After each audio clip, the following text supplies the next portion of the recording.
দোস্ত তখন ডাক দিয়ে বলতেছেন, বলেন কি, আপনার কাজের মেয়ে আপনাকে খোদা বলে স্বীকার করে না? এটা তো বড় লজ্জাজনক বিষয় যে হ্যাঁ, আমার কাজের মেয়ে আমাকে খোদা মানে না।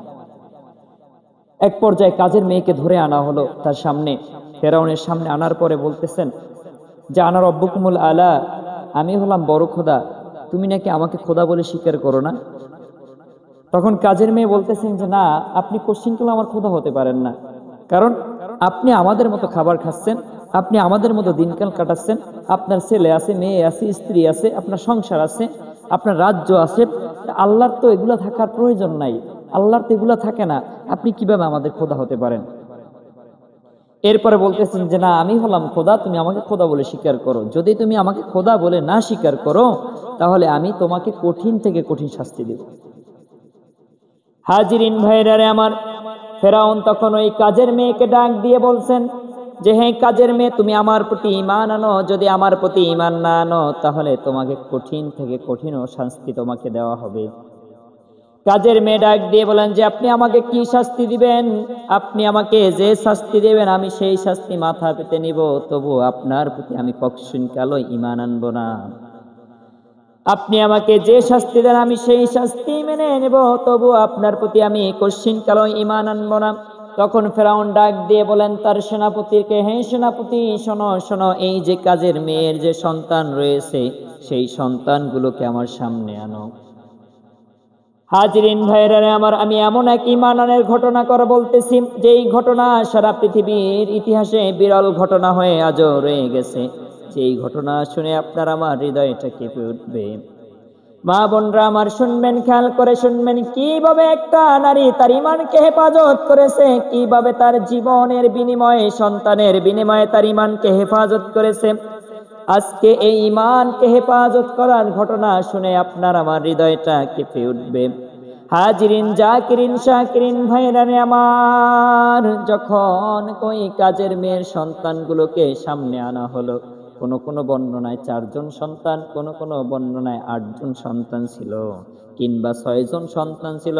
তার সন্তানগুলোকে সামনে আনার পরে ফেরাউন ডাক দিয়ে বলেন, হে কাজের মেয়ে, শোনো শোনো, তুমি ঈমান ছাড়বে কিনা বলো। তিনি বলতেছেন, কোশ্চিন কালো আমি ঈমান ছাড়বো না। কয়, তুমি যদি ঈমান না ছাড়ো তাহলে তোমার এই সন্তানগুলোকে মেরে ফেলা হবে। হাজিরিন ভাইরারে আমার, সেনাপতিকে আবার ডাক দিয়ে বলেন, হে সেনাপতি, পাতিলের ব্যবস্থা করো, ড্যাগের ব্যবস্থা করো, আগুনের ব্যবস্থা করো, তৈলের ব্যবস্থা করো।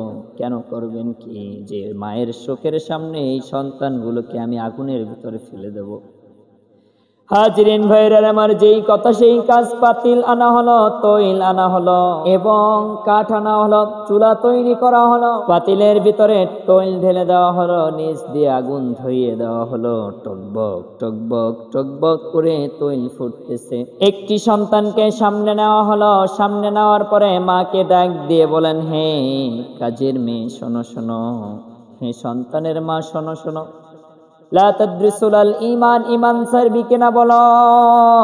যদি ঈমান না ছাড়ো তোমার এই সন্তানকে ফুটন্ত তৈলের ভিতরে ফেলে দেওয়া হবে, তোমার এই সন্তানকে তৈলের ভিতরে ফেলে দেওয়া হবে। মা চমক দৃষ্টিতে তাকিয়ে আছেন সন্তানের চোখের দিকে, তাকিয়ে আবার নিচের দিকে তাকায়, আবার উপরের দিকে তাকায়, আবার আসমানের দিকে তাকায়, আবার সন্তানের চোখের দিকে তাকায়।